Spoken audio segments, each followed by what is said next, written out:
अब मुझे पता चला कि तुम्हारी जिंदगी में आखिर चल क्या रहा है। फिजिक्स पूरा बैकलॉग है, केमिस्ट्री आधा रह गया है, बायो भी पढ़े जा रहे हो, बायो भी पढ़े जा रहे हो, कुछ पता नहीं चल रहा है क्या करें। ठंड रखो मित्रों, ठंड रखो। देखो 3 महीने बाकी है, अभी सिर्फ और सिर्फ स्ट्रेटेजिक अप्रोच देखना है। देखो ओवर थिंक करोगे ना तो कुछ नहीं होगा। वीडियो के एंड तक जरूर देखना, क्योंकि वीडियो के एंड में मैंने तुम्हारे लिए एक ऐसा साउंड ढूंढ के रखा है जिसको तुम सुनोगे तो तुम और कुछ नहीं सोच पाओगे। तुम्हारी ओवर थिंकिंग का इंस्टेंट सॉल्यूशन है वो, ठीक है, बट वो टेम्पररी है। तुम्हें उसकी आदत डाल के कुछ तो करके तुम्हें उसको परमानेंट बनाना पड़ेगा, ठीक है। तो स्टार्ट करते हैं। अभी इस टाइम पे कुछ बच्चे ऐसे हैं ना जो रियलिटी को एक्सेप्ट ही नहीं कर रहे।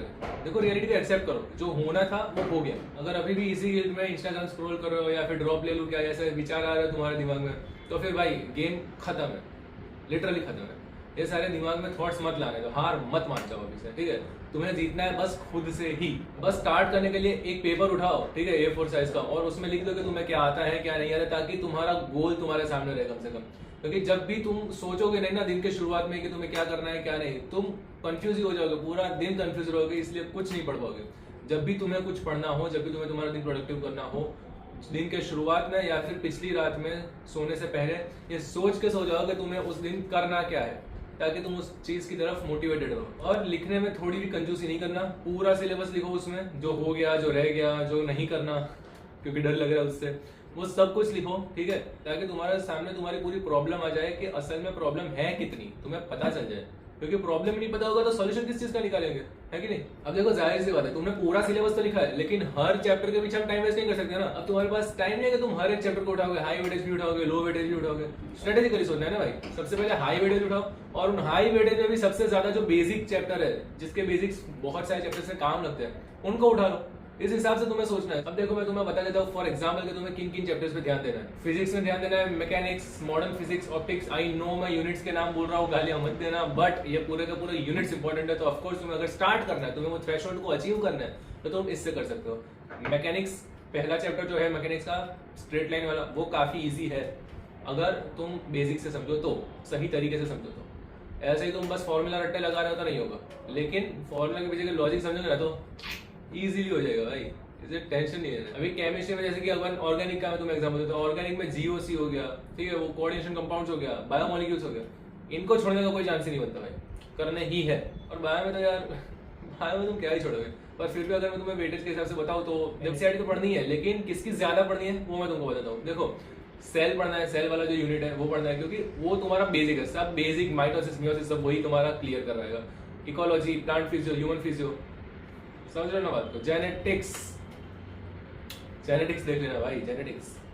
तो ये कुछ है जिनसे तुम्हें स्टार्ट करना चाहिए, जिनसे तुम्हें अच्छा लगेगा कि तुमने यार बड़े से चैप्टर्स को कवर कर ही लिया, अब तो जो बचे वो सब तुच्छ है, वो तो यू ही हो जाएंगे, समझ रहे हो ना, हो जाएंगे यार। तुम टेंशन किस चीज की लेते हो यार। देखो बैकलॉग कवर करने का जो सबसे बड़ा सीक्रेट है वो यही है, अगर तुमने अच्छे से अपने टाइम को स्ट्रेटेजाइज कर लिया, तुम पूरा का पूरा तुम्हारा बैकलॉग कवर कर सकते हो, जितना भी टाइम क्यों ना बचाओ। देखो सबसे पहले तो बहुत लोग ये गलती करते हैं कि एक ही दिन में तीनों सब्जेक्ट पढ़ते हैं, नहीं करना है।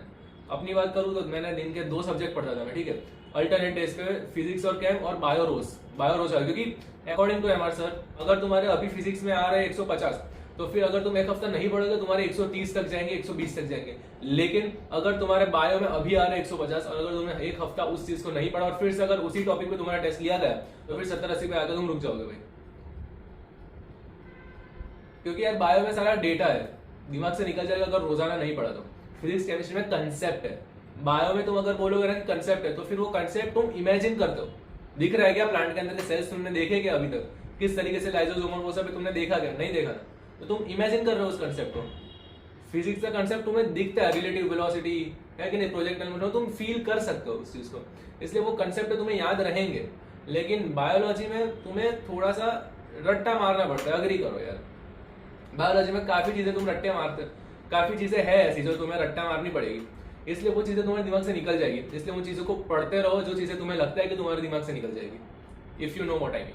ऑलराइट, इसलिए बायोलॉजी रोज पढ़नी है, फिजिक्स केमिस्ट्री को अल्टरनेट डेज पे लेते रहना है, और संडे को तीनों का रिवाइज कर दो, संडे को बहुत टाइम होता है, रिवाइज कर लिया करो। दिन में ना एक बना लो, गोल बना लो कि तुम्हें इतना करना ही है। अब वो तुम्हारा 6 घंटे में हो या 12 घंटे को, तुम्हारे ऊपर। अगर 12 घंटे में हो रहा है सो जाओ, 6 घंटे में हो रहा है थोड़ा सा कुछ ज्यादा एक्स्ट्रा का पढ़ दो, क्योंकि 6 घंटा कम है नीट वालों के लिए, ठीक है। और हाँ, डेली PYQs करना, वरना नीट के टाइम पे सिली मिस्टेक सर पे चढ़ जाएगी। फिर आता है इस बात पे कि पढ़ना कैसे है, शॉर्ट नोट्स बनाना कैसे है। तो देखो, ये जो रट्टा मारने वाली स्ट्रेटेजी है ना, इसको जहां तक तुम फेंक सको फेंक दो। कुछ चैप्टर्स होंगे आई एडमिट के जिससे तुम्हें रट्टा मारना पड़ेगा, बट उस रट्टे को हर चैप्टर में लागू मत करो, ठीक है। जहां तक हो सके कॉन्सेप्ट समझो, खुद को एक्सप्लेन करो, आईने के सामने खड़े होकर खुद को एक्सप्लेन करो।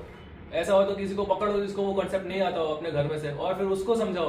और शॉर्ट नोट्स बनाओ, फ्लैश कार्ड्स बनाओ। अब शॉर्ट नोट्स में क्या इंक्लूड करना है, जो चीज तुम्हें अभी नहीं आ रही, क्योंकि जो चीज तुम्हें अभी आ रही है वो तो तुम्हें एग्जाम हॉल में भी आएगी, लेकिन जो चीज तुम्हें अभी नहीं आ रही है बहुत हाई चांसेस है कि तुम एग्जाम हॉल में भूल जाओगे। तो ऑफ कोर्स तुम्हें उसी चीज को शॉर्ट नोट्स में ज्यादा ऐड करना है। और कुछ ऐसे टर्म्स है जो तुम्हें आ रहे हैं बट तुम्हें लगता है कि ये तो बहुत इंपॉर्टेंट है, उसे भी ऐड करो, है कि नहीं। शॉर्ट नोट से ही कहते हैं। तो ये रिवीजन का यार गेम पूरा पलट के रख देगा, ठीक है। तुम 3-4 गुना ज्यादा फास्ट और एफिशिएंटली रिवाइज कर पाओगे अगर अच्छे से शॉर्ट नोट को बनाना सीख लिया तो। अगर तुम लोग चाहो कि शॉर्ट नोट पे एक अलग से वीडियो बनाओ तो फिर नीचे कमेंट कर दो, बंदा हाजिर। सबसे बड़ी गलती जो यहाँ पर बच्चे करते हैं वो ये है कि टेस्ट का डर, उनके टेस्ट का डर उनको टेस्ट देने से रोक लेता है यार। वो लोग टेस्ट नहीं देते यार, जिसकी वजह से उन्हें उनकी गलतियां नहीं पता लगती, जिसकी वजह से वो अच्छे से अपनी गलती को सुधार नहीं सकते, जिसकी वजह से वो वही गलती नीट में कर लेते हैं एंड अल्टीमेटली चाहे जितना भी सिलेबस बाकी हो टेस्ट मत छोड़ना, कितना भी क्यों ना बाकी हो, बस टेस्ट छोड़ना मत गलती से भी। और एक वीक में 2 से 3 अब टेस्ट दिया करो, चाहे पार्ट टेस्ट हो चाहे फुल टेस्ट हो, बट दिया करो। और जो भी तुम्हें लगे कि ये सिली मिस्टेक हुई उसको निकालो मिस्टेक नोटबुक में, और जो भी तुम्हें लगे कि कंसेप्ट में गलती हुई उसको पढ़ो, उसी वक्त पढ़ो उसको। और ऐसे एनवायरनमेंट में टेस्ट दो जैसे कि तुम नीट के ही टेस्ट दे रहे हो, क्योंकि नीट में प्रेशर ज्यादा होगा, टाइम कम होगा, आदत नहीं होगी तो हाथ थर्रा जाएंगे तुम्हारे। वहां पे तुम्हारे हाथ में क्या पैनिक करना है या स्ट्रेटेजिकली सोचना है। चलो ये तक था तुम्हारा और हमारा सफर, मिलते हैं अगली वीडियो में। तो इस वीडियो को लाइक करो, नीचे लाल वाला सब्सक्राइब बटन दिख रहा होगा उसको सब्सक्राइब कर लो, और जो तुम्हारा दोस्त है जो बहुत स्ट्रगल कर रहा है उसे शेयर कर दो। कंपटीशन का मत सोचना भाई, उस बंदे की थोड़ी सी हेल्प हो जाएगी यार। और कमेंट में ये लिख दो कि तुम्हारा सबसे ज्यादा बैकलॉग किस सब्जेक्ट में, जिस सब्जेक्ट का सबसे ज्यादा कमेंट में जिक्र किया जाएगा उस पर एक शॉर्ट बना देंगे हम, किस तरीके से कवर करना है उसको, ठीक है। मिलते हैं अगली वीडियो में, तब तक के लिए